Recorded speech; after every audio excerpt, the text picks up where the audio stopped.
sila nito ng mga hit movies tulad ng Teo, Iiyak Kami, Guda, Give Me Five, Dead Sins, at Blue Sarili. Sila naman ang makakalimot sa Huwag Buhayin ng Bangkay, Pagkano Ang Iyong Dangal, at Beautiful Girl.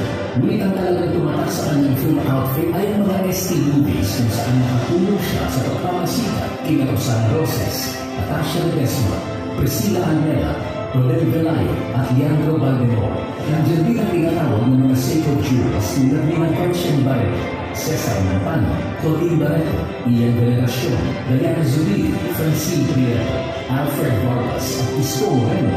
Ang kanyang binuong film outfit ay nakasama naman sa tinatawag na Big Three ng Philippine film industry. His vision of becoming one of the most successful film producers became a reality. Ang pelikula sa likod ng camera, Lifetime Achievement Award, si Mr. Rocky Tan!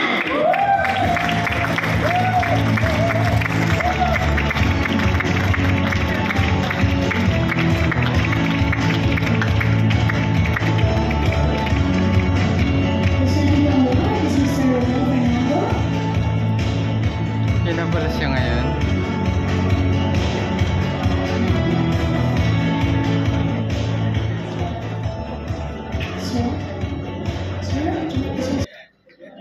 Good evening, everybody.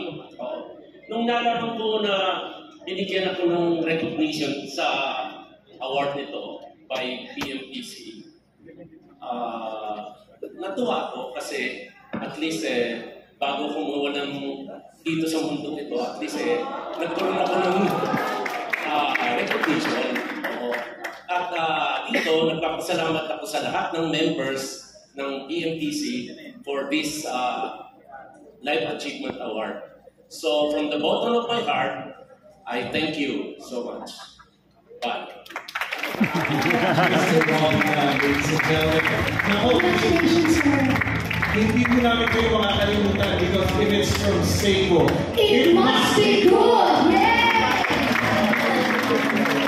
At ako nag-present ko ng award, syempre sa kay Rodel Fernando, kay Ronel Gonzalez, kay Roldan Castro, Dinelba, Yanera. of course, at Ate Julie Bonifacio, si Miss L,